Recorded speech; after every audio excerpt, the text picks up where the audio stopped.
متى يعلنون وفاة العرب؟ وحاول منذ كنت طفلا قراءة أي كتاب تحدث عن أنبياء العرب وعن حكماء العرب وعن شعراء العرب، فلم أر إلا قصائد تلحس رجل الخليفة من أجل حكمة رز 50 درهم. فيا للعجب، ولم أر إلا قبائل ليست تفرق ما بين لحم النساء وبين الرطب. فيا للعجب، ولم أر إلا جرائد تخلع أثوابها الداخلية لأي رئيس من الغيب يأتي، وأي عقيد على جثة الشعب يمشي، وأي مراد يكدس في راحتيه الذهب.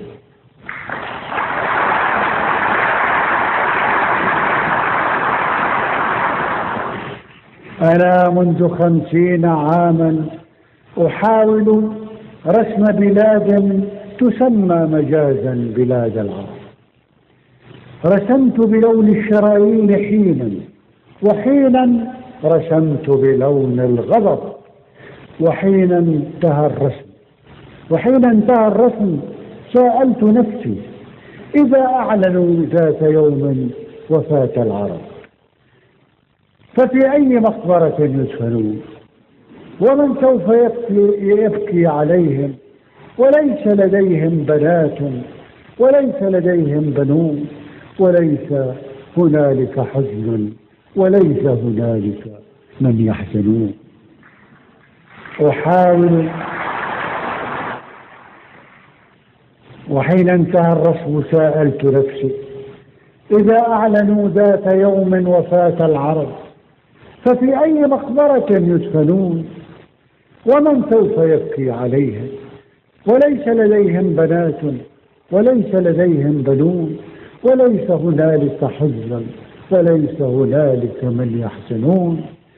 أحاول منذ بدأت كتابة شعري قياس المسافة بيني وبين جدود العرب.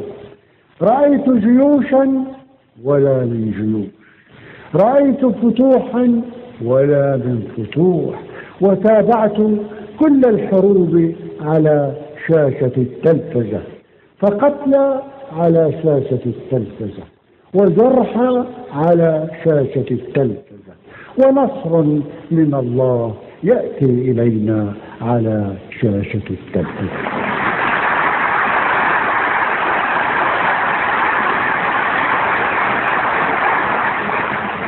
أيا وطني جعلوك مسلسل رعب، أيا وطني جعلوك مسلسل رعب نتابع أحداثه في المساء، فكيف نراك إذا قطعوا الكهرباء؟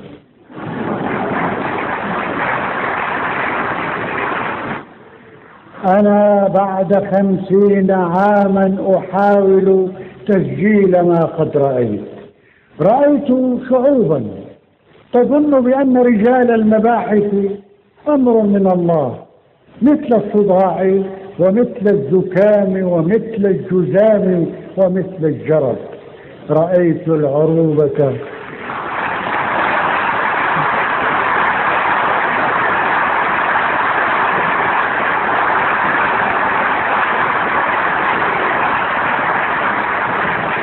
أنا بعد 50 عاما أحاول تسجيل ما قد رأيت شعوبا تظن بأن رجال المباحث أمر من الله، مثل الصداع ومثل الزكام ومثل الجذام ومثل الجرب.